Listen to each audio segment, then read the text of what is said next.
It's really about you tweaking the process so you can make progress. I know that's motherfucking right. Put that on a shirt. Put that on a t-shirt. Thank you.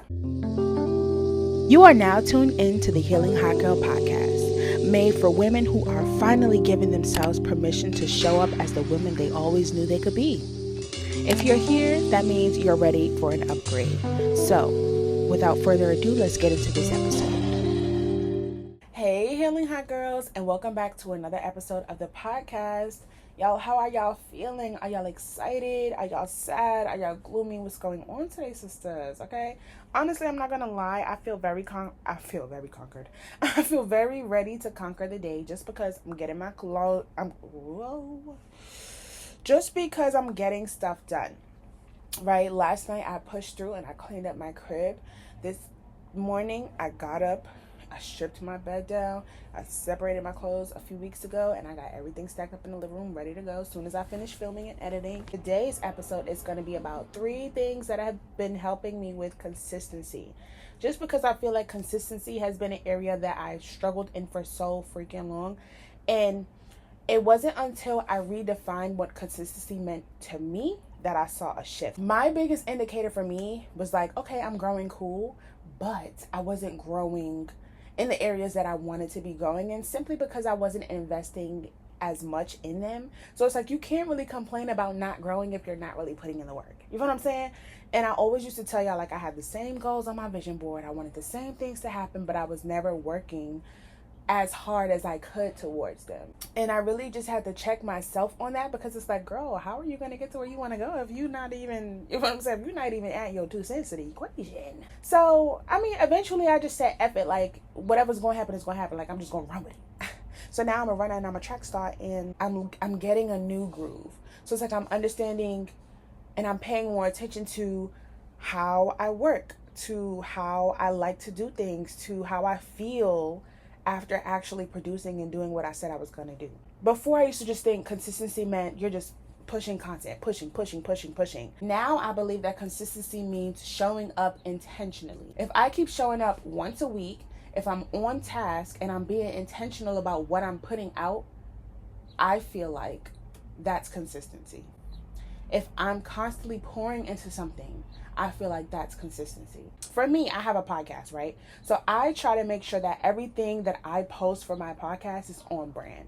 And when I say that, I mean, like, I have a whole business plan mapped out of, like, my values and, you know, what direction I want the business to go in and what's in alignment for us. Just having the idea of what the brand sounds like, what I want the brand to feel like, what I want people to feel when they come across the podcast. Having all of those things in mind helps me to be intentional about what I post so that I can be consistent. And a lot of it has to do with me making sure that I'm showing up as my best self so that people feel comfortable enough to show up as their best selves. I just feel like authenticity is a really great way to help you with being consistent, because you can only consistently be yourself. When you put on a facade and you try to be someone else, that's not going to stick, because that's not your life. That's not your life. That's not your lifestyle. That's not really what you even really want. You know what I'm saying? It might look good because somebody else got it, but it's not what you want for real. And I could tell you that from experience. A lot of times people used to post the dates that they wanted, and people used to romanticize toxic relationships. I had my fair share of toxic relationships, baby, and I can tell you it ain't that. I don't want it. I don't want it. I used to be like, oh my God, they break up and get back together. Like, they're meant for each other. They're perfect. Baby, spare me. Now you can spare me. You feel me? So it's like, that wasn't who I was at my core, and I didn't know until after I got out of the toxic relationship. I learned a little bit more about myself, and it helped me just understand, like, bro, no, that's not who I am at my core. Like, I don't want a toxic relationship. You feel me? And once it go toxic, it's like, I gotta go. I gotta go. I'm running. I can't do it. I don't like it. Okay, the next thing that helped me out is going at my own pace. I used to feel like I had to rush because everybody's producing all the time. Businesses are producing content. Influencers who've been in the game are producing content. New people are producing content. A lot of people are producing content for different things, and everybody's always producing. I'm taking my time and I'm doing what feels good to me. If I feel pressure to create, I know that I'm going to be stressed out during the creation process, and I can't afford that, and it's not going to come out how I want, and I'm going to have to do it again, which is why I have to do that episode over again, and y'all never got it. Another thing has been like going with the ebbs and flows. If I don't really feel like creating, sometimes I take that as, no, something's trying to get in my way and I got a message I need to share. Sometimes I do take it like that. But if I try and I give it an attempt and it doesn't work out, I'm like, okay, I'm going to do something else. Step away, like what we talked about last week. I'm going to step away and then I'm going to come back. And then I'm able to be like, focus. It's very easy to get caught up in the fact that you need to produce more, you need to create more. But when it becomes a job and not fun, I feel like you start to suck the life out of your content. That's when it becomes like, what is happening? Like, you start to lose yourself. Or at least I did. Like, it wasn't doing it for me just because I wasn't fully there, you know? The last thing that helped me with consistency is simply trying. Like, you're not gonna get it the first time. I can give you so much advice and you could apply it, but it's really about how you work. We're all different.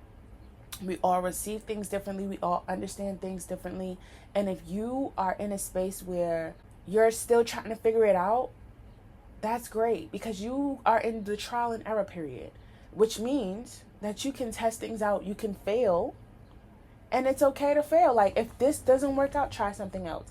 Like, I used to try to have a really rigid schedule. I'm like, no, from 3 to 5, I need to be filming. From 5 to 7, I need to be editing or sewing. And I'm like, girl, that don't work for me. I said, I got all these alarms going off hourly or, within a few hours. And I'm just like, girl, that is irritating as fuck. Please. So it's like, I tried the rigid schedule. I tried the free-flowing schedule where I wake up late and I do my work and then I stay up late. And I'm like, no, because I'm always tired in the morning and I'm never waking up early. That don't work for me either. You really have to test out what works for you and what doesn't.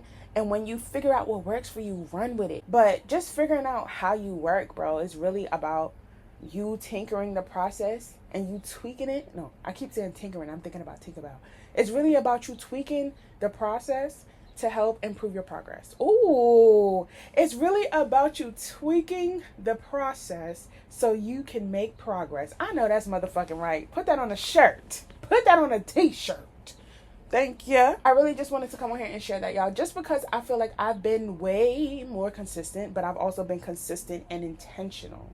Like, please don't ever forget the intentionality behind whatever you're doing. Don't forget the message. Don't forget who you're doing it for. Don't forget to pour yourself into it. And I don't mean like pour yourself till you lose yourself, but like give a little, like, put your personality in there. I know a lot of people are like, girl, I have never seen your personality. And I'm like, yeah, that's just because I always hit it. I'm like, no, I'm shy. No, but I'm like, girl, no, I'm not doing that this year, girl. I am me and I love myself. And I feel like, yeah, this personality is giving very much. Okay, this personality is giving. Face T, body T, personality T. I love that for me. But yeah, y'all. I said that like 3 times. But yeah, y'all, I love y'all. I can't wait to see y'all in the next episode. What's a question I could give y'all? So the question I want to ask y'all is, if you've been struggling with consistency, what is one thing you can do to tweak your process so that you can see some consistency this week? Or maybe, should we do a challenge, y'all? A consistency challenge? Maybe we should do a challenge, y'all. Let me know if you want to do a 30-day challenge on working on consistency, where you pick one thing. I'm going to make a group chat and everything, where you pick one thing to be consistent at for 30 days, and we do it together. All of us are gradually doing everything. We check it in every morning or every evening, one day at a time. Let me know if y'all are interested in that, because if you are, we're going to get the ball rolling. Okay, baby? I like to start things on Sundays, so it might start next week. But yeah, let me know what y'all think. But yeah, I'm excited. I can't wait to see y'all in the next episode. Don't forget that Hot Girls need healing too, but that's okay, because that's what we're here for. I love y'all. Don't forget to stay beautiful, stay blessed. I'll see y'all next week, hotties. Bye.